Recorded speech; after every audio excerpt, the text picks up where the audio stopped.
shine in the night like a diamond you are. I'm good on the side, it's alright, just hold me in the dark. No one's got to know what we do, hit me up when you're bored. Cause all the time speaking so deep when you need any trust. All I hear is nothing feels better than this, nothing feels better. Nothing feels better than this, nothing feels better. I'm not, we don't got high, this is what you're not me. Nothing feels better than this.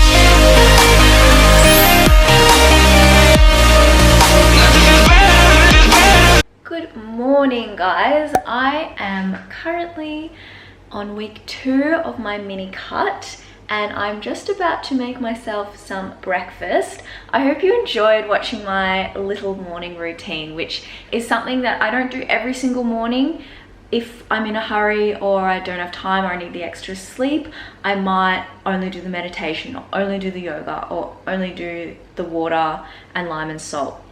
But it's something that I've implemented recently that has really helped just kind of set myself up for the day and put me in a good headspace. Not like you don't have to do exactly that, just come up with what feels natural and right for you and then just start doing it step by step. You could do one thing, just gradually build on whatever you want to do in your morning. Welcome you back to my channel and my mini cut update because it's going really well and I'm really excited to continue to share how I'm going and my results and my success on this mini cut with you guys. I'm just making my breakfast now and I'm just gonna have some eggs, some pumpkin, avocado, pepper, mushroom, and tomatoes. So let's do it.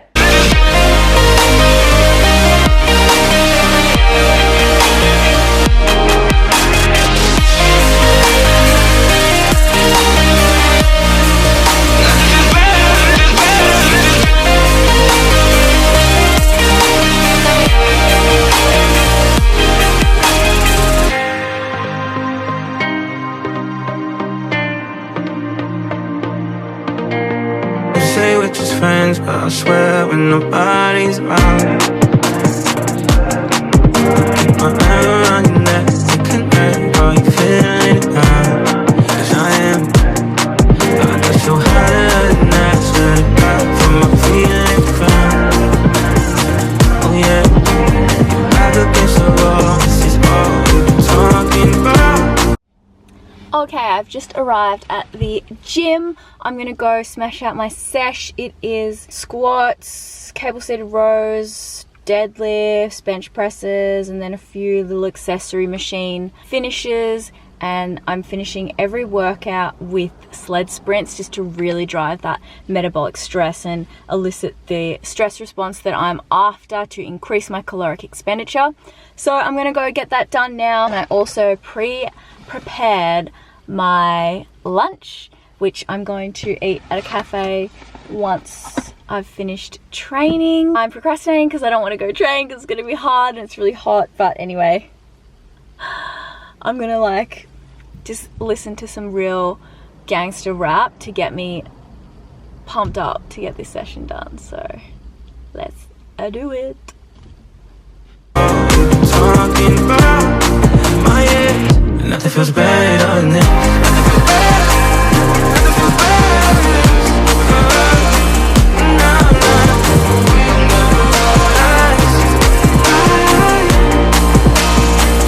Nothing feels better than this. Nothing feels better than this.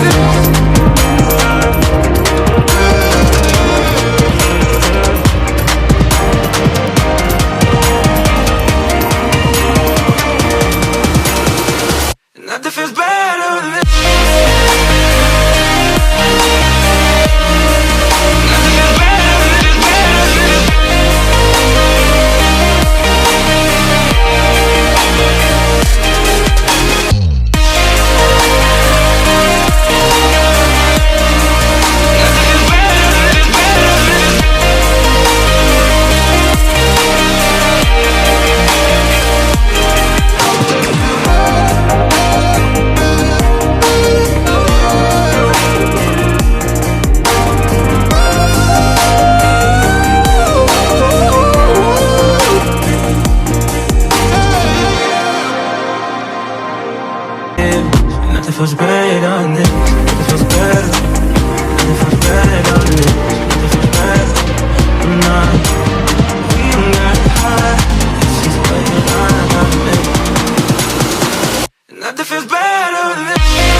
finishing with those sled sprints kills me.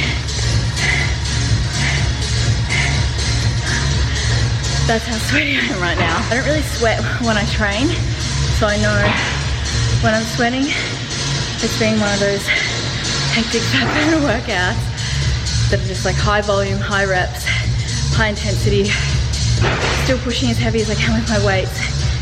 I actually got heavier with my squats for this rep count than like since I can remember, and minimal rest periods, so I'm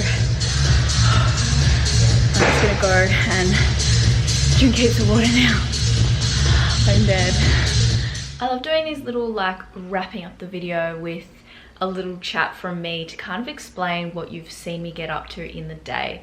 So it's great to show you guys what I'm eating. It's great to show you guys how I'm training and what I'm training and what I'm doing exactly with my training. But if you don't understand why I'm doing these things, you're not going to be able to implement them for yourselves and consistently do them and see the results that you're wanting to see. So I just want to talk to you guys about training for fat loss. There are many different goals people have when they're training. Your goal could be fat loss, your goal could be strength, your goal could be building muscle and shape and tone. There are different strength qualities that people train to in order to achieve those goals. So when it comes to fat loss, that's what we're going to be focusing on today. The strength qualities are relative strength, and that's a rep range around 1 to 5. Then there's functional hypertrophy. The rep range is around 4 to 8.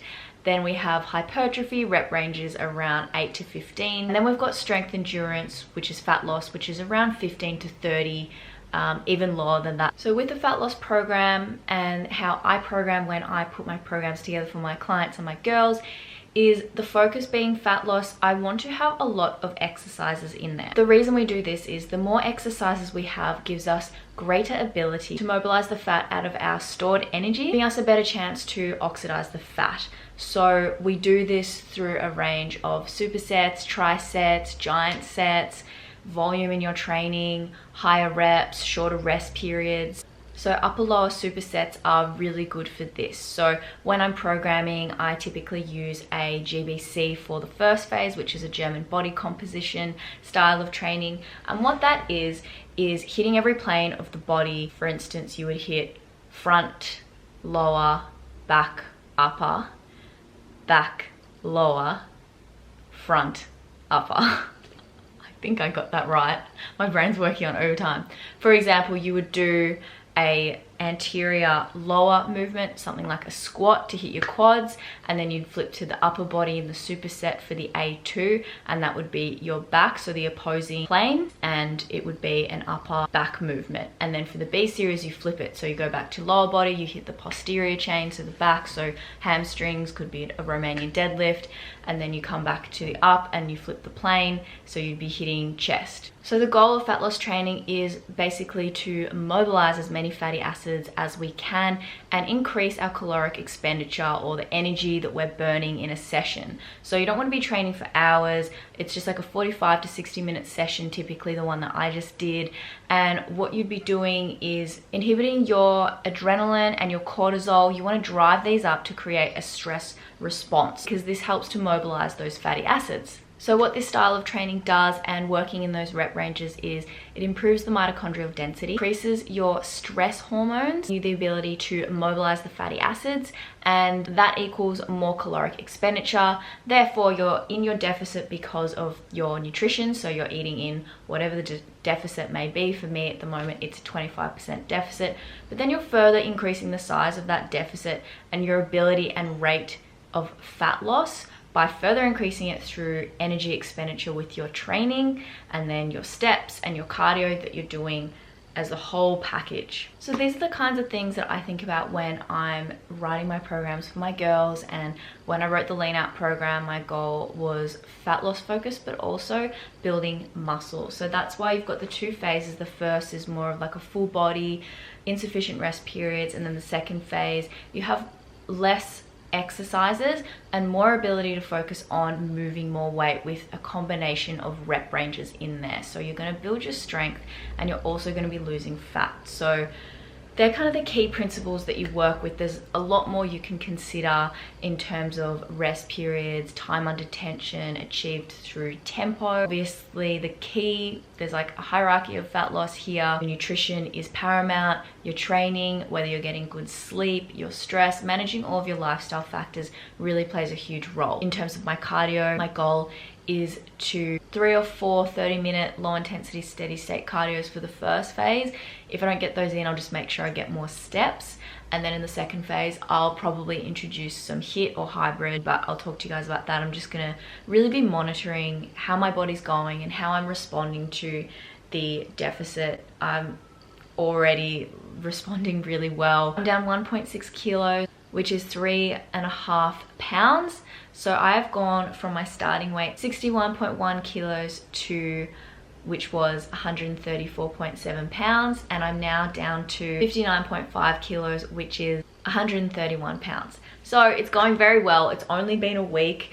I'm not like starving. I'm really enjoying my food. I'm making sure I'm eating volume of food, which I'll take you guys through next week with meal prepping, and I'm just making sure I'm prioritizing my sleep. I'm training hard when I'm in the gym. I'm drinking heaps of water. I'm getting my steps in my cardio, and so far everything's going to plan. So I may or may not have to pull out the kind of last minute HIIT and things, like my little tricks I've got up my sleeve that I save for later in case my body isn't responding as I'd like it to. But given it's responding really well at this point, I'm kind of halfway to my goal, and I'm only a week and a bit in, so I don't really need to be pushing myself massively. I may not even have to drop my calories in the second phase, but it's kind of the last kilos and pounds that you're wanting to get off tend to be the hardest and the slowest, and my goal isn't to get really lean because I'm about to go into a building phase, and then I want to be able to diet later on for my competition. So I don't need to get like stage lean or anywhere near that. It's just to ensure I'm in the best position to start building some muscle and eating more food. So I hope you guys enjoyed following me around today and seeing what I get up to and learning a bit more about training. So I think it's really important to educate you guys so you know what you're doing in the gym and why you're actually doing it, and why it's important to hit those rep ranges and even exceed those rep ranges. Don't be limited by a rep range. I know I give my girls rep ranges like 10 to 12 reps, but if you've got more in the tank, do more, because that is only going to benefit you. If you can lift heavier, put more weight on the bar and lift heavier. Don't reserve energy, don't reserve the ability to go heavier when you know you can, because you're essentially just slowing down your own results. So each week you want to be improving, you want to be lifting more weight, you want to be able to do more reps, whether it's one or the other or both. You need your body to grow, you need to push it to its limits outside of your comfort zone. So if you guys have any questions, as always, chuck them in the comments below. Make sure you subscribe to my channel because I am bringing out really good valuable content for you guys that you're actually asking for. So I know it's what you want to see and listen to and learn from. So keep the questions coming. Support me by giving me a like and a subscribe, please. And I'm gonna take off and keep killing the mini cut. I hope you guys are smashing it as well. Mwah.